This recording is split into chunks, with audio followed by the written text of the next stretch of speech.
Hi, welcome back to the latest episode of Israel Undiplomatic.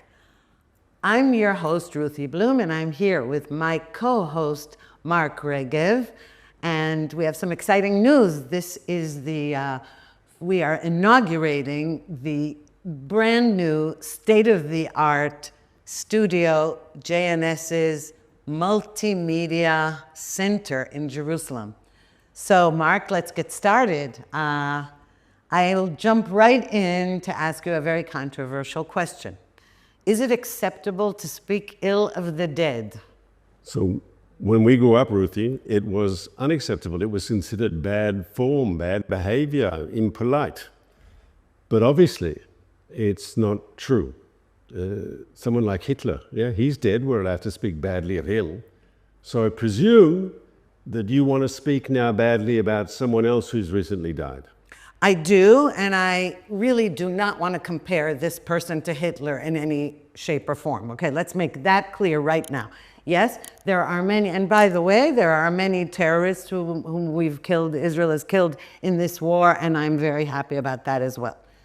This is in a different category from those. I'd like to talk about Jimmy Carter, who passed away on December 29th at the age of 100 and 2 months, 2 months after his 100th birthday. And I would like to say that I have trouble finding something nice to say about him. I'd like to start with that.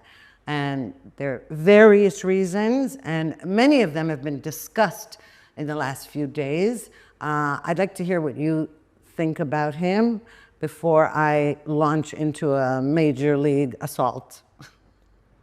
So I think Jimmy Carter deserves a place in Israeli history. I think he deserves to be praised for his contribution to the first peace treaty that Israel ever did with an Arab country. That was with Egypt. That treaty was signed in 1979, and it was a breakthrough peace treaty. Once again, up until that date, the Arab world had been united in its hostility to Israel, in a declared state of war with Israel. And here we had the largest and most populous Arab country breaking away from that and signing peace with Israel. And there's no doubt that Carter played a crucial role in achieving what became the Camp David agreements, and after that, the peace treaty. Now, what is interesting is that Carter actually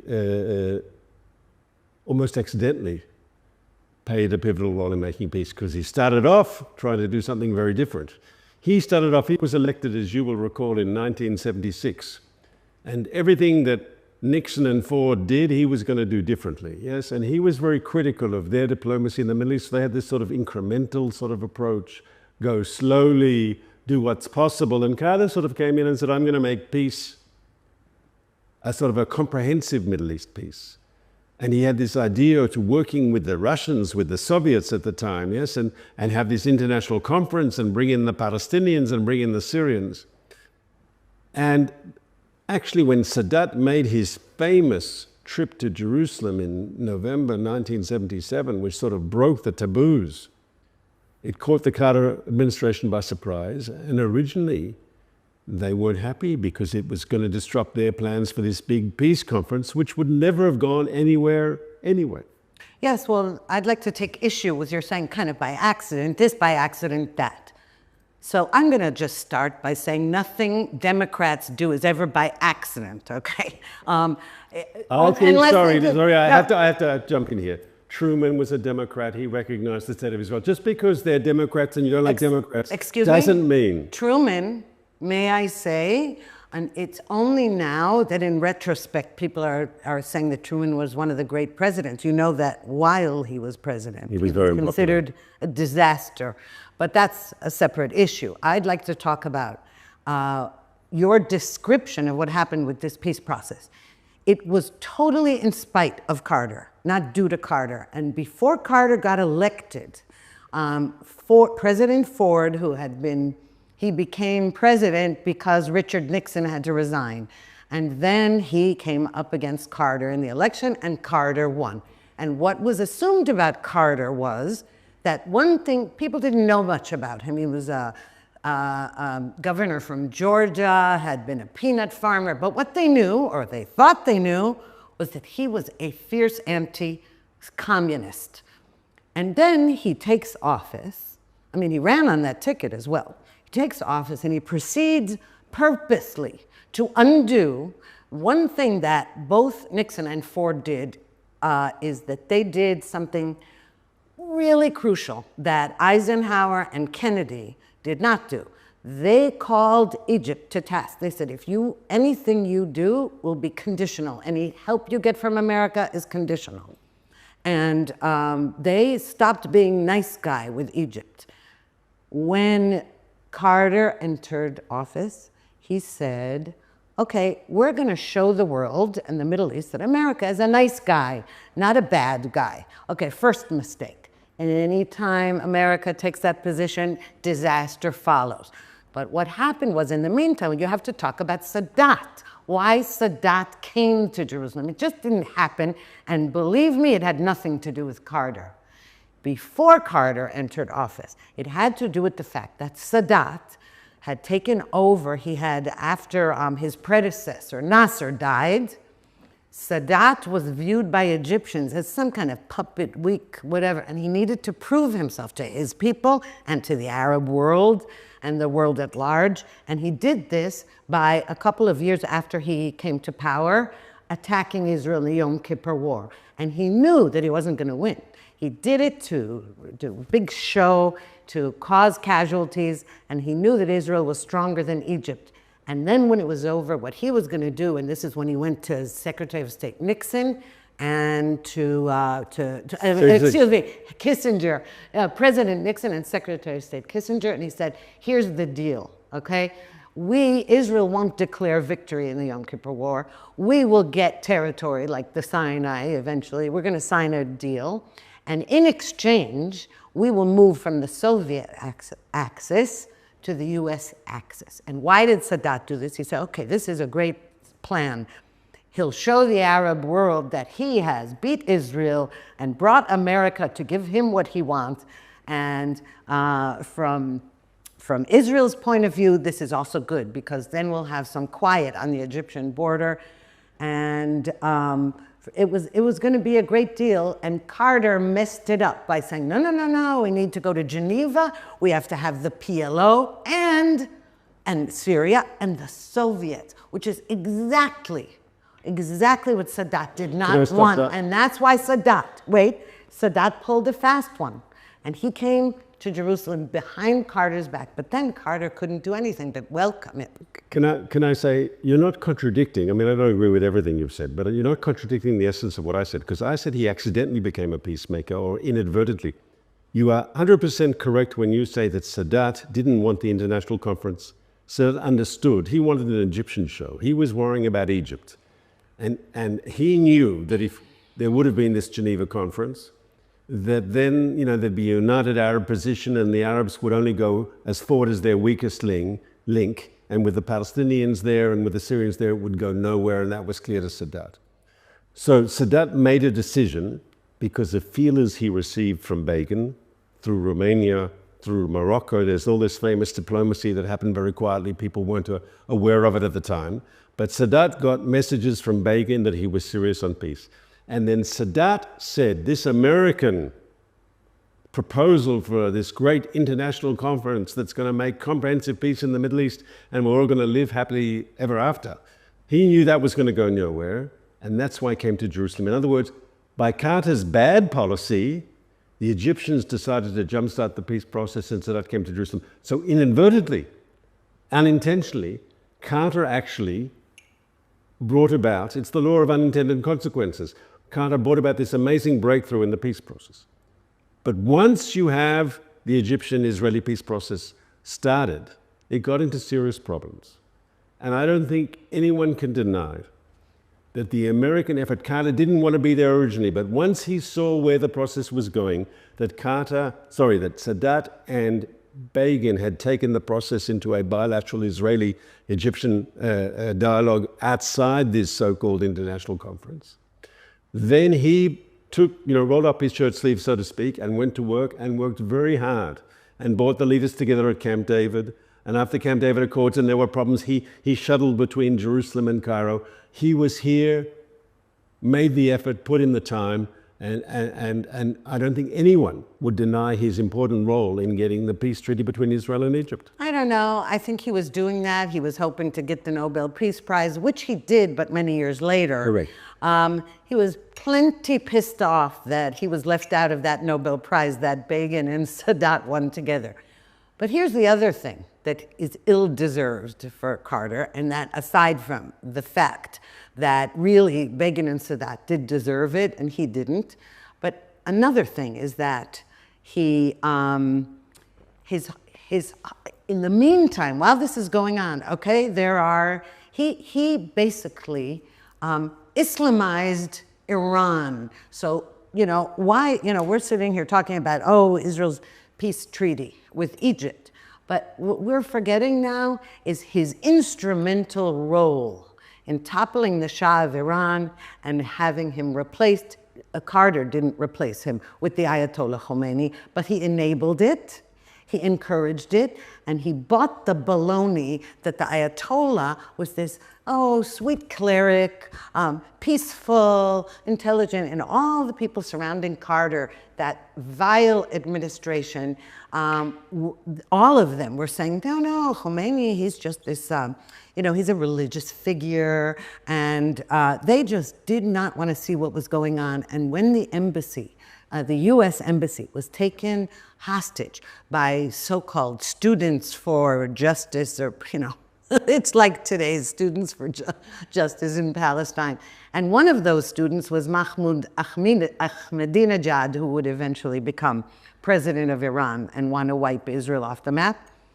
But that hostage taking, do you know what Carter said? Carter said in his diary, he wrote in his diary when he was finally told, like, hey, there are dozens of US diplomats being held hostage in Iran, in Tehran, in your embassy. He said, well, it's a shame, there was an interim government in Iran before the Ayatollah took over. There was an interim government after the Shah left. And he said, well, we need the cooperation, of course, of the Iranian government. It's a shame that this one fell and that one. We need their cooperation. Otherwise, there's nothing you can do to get back your hostages. This was the leader of the United States of America. There's nothing you can do, he said, when he finally got around to agreeing for a rescue operation. He waited too long. The weather conditions were terrible. The whole thing ended in disaster with servicemen getting killed in a storm, a sandstorm with helicopters hitting one another. The point is that during that whole time, he kept appeasing Iran. He said, let me send people to negotiate. Let me talk to him and he'll understand it. We're going to show the world how nice we are. We can see the echoes of that today, and we see how Obama picked right up, even though Obama did not come right after Carter. But Carter began this process that today we're paying for, with Iran on the verge of becoming nuclear, with Iran's proxies killing Jews, Israelis, Muslims, Christians all over the Middle East. Thank you, Jimmy Carter. So I want to say a few things here. The Shah's regime was weak. The Shah himself was very, very sick. He hid it from the Americans at the time. He died, as you know, shortly after the revolution from cancer. There's no doubt, and you have to ask this question. I'm not saying that Carter made all the right decisions vis-a-vis Iran, but when the regime was sick, right? Can any superpower, keep in power a regime that's just not popular? I'm sure there were mistakes that were made. But I think primary, focus has to be on the weakness of the Shah's regime. And he, presented himself as this emperor, of, New Persian Empire and so forth. And I've read a lot about that period. Carter made mistakes, but to say that he alone is the reason that the Ayatollah came to power, there was an interview on Israeli radio where, like 10 years ago with Carter, and he's asked these questions, and he said, in his own defense, that in only ways the Shah gave up power. He didn't fight to stay. And it's a bit like the South Vietnamese, right? If the South Vietnamese regime is brittle, is corrupt, is problematic, no matter of American support can keep that sort of regime in power. Now, obviously, it would have been better for the world had the Shah stayed in power, and mistakes were made by Washington. But I think there are also fundamental mistakes that were there in Iran itself. Well, you're right that the Shah also was ill, and you're right that the Iranian people were disgruntled, because we can't deny the fact that the Shah, though he was very pro-American, he loved Hollywood movies and things like that, that he was a huge spendthrift. And while they were not doing so well financially, he was, you know, ordering food from Europe, and he had lavish parties, and the public was very disgruntled. But I'm not saying that Carter was responsible and could have kept the Shah in power. I'm saying that he's guilty of willful blindness about who the Ayatollahs were and what radical Islam was. And by the way, it was all there in black and white in the Ayatollah's book. But guess what? Nobody in the US government or the CIA or the State Department, heaven forbid, knew foreign languages, certainly not Farsi. And people who did, like Bernard Lewis, the Middle Eastern scholar, actually took Khomeini's book out of the library at Princeton University. He said they're all talking about this cleric who's and he read his book, and he tried to warn people. He wrote an op-ed for the New York Times, and they said, no, nobody's interested in some Persian cleric. The people in the know, and there were Israeli experts as well, who said, this is going to be a disaster. I mean, think how Iran and Israel were close before this happened, and how the Iranian women were walking around in miniskirts and hanging out at cafes, not covered in burqas and everything. Seriously, Iran, now, I'm not saying that the people weren't disgruntled with the Shah, but, you know, Carter, no matter who told him and what told him, you know, we can see it, and we saw this also on 9/11. We saw there is a willful blindness about radical Islam, and it's been there all along. And Carter, what I'm trying to say is that what he was doing when he saw who took over Iran, when he saw what was done to his own people, he humiliated the United States. He made America a laughingstock in the eyes of those Islamists. We see that to this day. And by the way, we see it all along. We see it what happened in the difference between the first Trump administration and then Biden coming. We saw it with the Obama administration. You appease those radical Islamists, only war comes of it, never peace. And yet, he is the peacemaker. All of these euphemisms, they drive me crazy. And I will not give Carter the benefit of the doubt at all, other than to say that he was too busy trying to win an election to pay attention, even while all his people were being, you know, brutalized in the embassy surrounded by Iranian students. So once again, I think, and I reiterate my previous point, that I think I'm aware of Carter's faults, yes? I'm aware of Carter's mistakes. But I think there's no way you can minimize the importance of the first Arab-Israeli peace treaty. And I don't think it's possible to minimize his personal role in getting the agreement. If you read the stuff about all the material written about the Camp David peace process and then the shuttle diplomacy after that, Carter really, he also almost messianical, he had this religious thing that he was going to bring peace. And if this was the only show in town, he was going to make sure it was going to work. And there were times when there was crises in the negotiations. There's even part, I read this in the Arya Noor as a biography of Begin in Power. I don't think it's been translated into English, it's only in Hebrew. But he says at the very beginning of the Sadat initiative,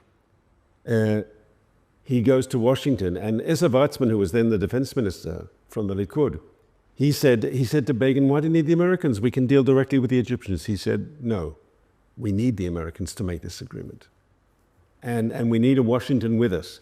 And Carter, once again, unintentionally, it wasn't his plan, but in the end, he helped achieve this maximum breakthrough.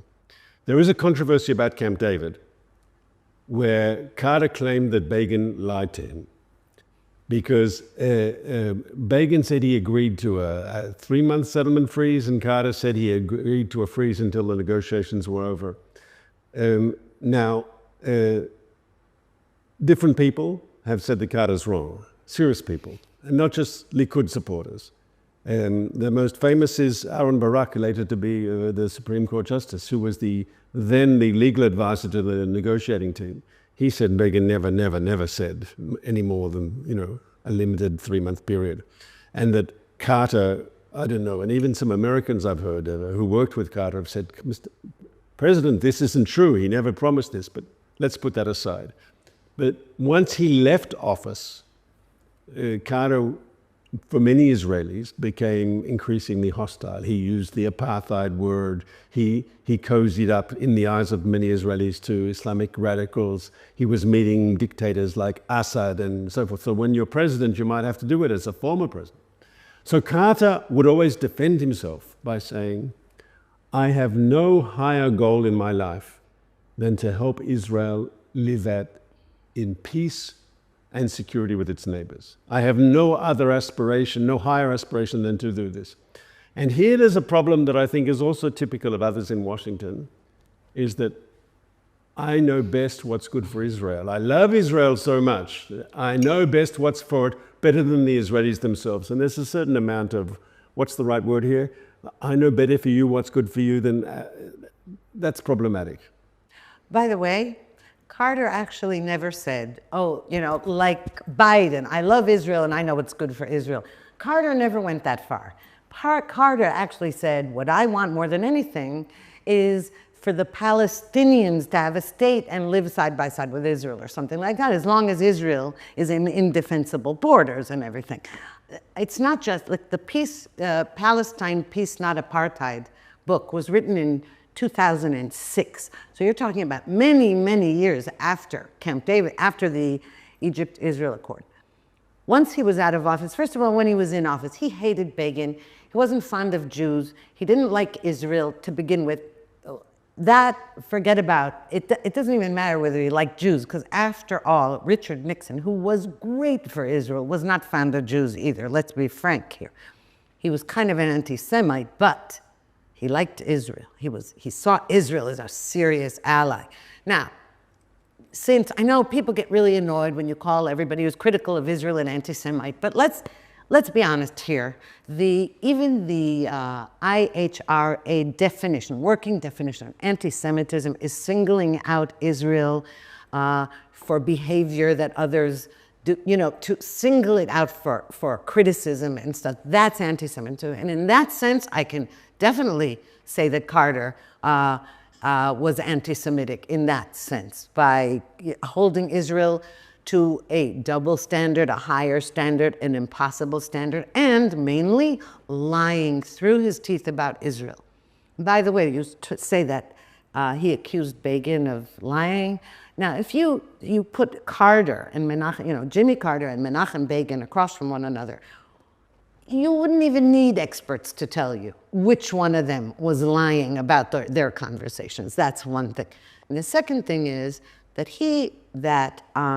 the people who admired him, also, he spent all his time cozying up to Yasser Arafat. He met Hania. He loved Hamas and Hezbollah. He had meetings with them. He claimed they weren't terrorists. Given what we're seeing now, it's especially horrifying that he never came out and said, wow, oops, I was wrong about that. No, he never did. And with his, peace center, it's actually very nauseating. But what really is nauseating is that anybody who treats his legacy as some kind of wonderful, his post-presidency, I think, yes, it's true, he built, he built houses, Habitat for Humanity. That's all well and good, but I mean, all his activism was really not good for America and certainly not good for Israel. And just one final thing on that note is that when he got the Nobel Peace Prize in 2002, that was 4 years before he wrote that book, the Nobel Committee said he should have gotten this when Begin and Sadat got it. I mean, we know about the Nobel Peace Committee too, by the way. And just one other thing, and that is that guess who publicly went on Twitter and everything and said, oh, condolences and how terrible it is that Jimmy Carter died. What a great man. Mahmoud Abbas, the leader of the Palestinian Authority. I think that tells you all you need to know. All right, we've talked about Carter. We are doing this broadcast from Jerusalem on the 1st of January 2025. And let's give each of us, because we're running to the end of our time, one prediction about this coming year. And I will give an optimistic prediction. I think there is a good chance that 2025 will see movement on peace in the Middle East. I think the possibility of a deal with Saudi Arabia is still on the table. It has been put aside now because of the fighting, October 7th and everything that's happened since. The war is winding down one way or another. The peace process with Saudi Arabia, Trump wants it to happen. Netanyahu wants it to happen. The Saudis want it. I believe 2025 could be a good year for Middle East peace. Well, your prediction? I am, it's hard for me to predict things because usually when I make predictions, I'm wrong. For example, about election results and everything. I would say that I'm a little less optimistic than you about, it's going to be the year of peace all over because I think we have not finished serious wars. We see what's happening in Syria. The civil war in Syria is not over. It's just beginning again. And we haven't finished off Hezbollah, and Hamas ushered in the new year by firing rockets on southern Israel. I think we've got a lot more. I'm going to say something that is, I know you're going to flinch. We have to do a lot more. I mean Israel, America, or with America's backing, a lot more killing before we can arrive at peace. And we need to get the 100 hostages back here, and not through kissing the ass of Hamas. We need to rescue them or take charge of the humanitarian aid going into Gaza. We have to annihilate Hamas. So we have to defeat Hamas, I agree with that. And I think that is happening. There's also a chance for a deal that will get the hostages out. I hope to see them all home, as they say all over the Israeli media, those that are unfortunately no longer living for burial and those that are alive to rebuild their lives. Amen. Amen. I wish us all a good 2025.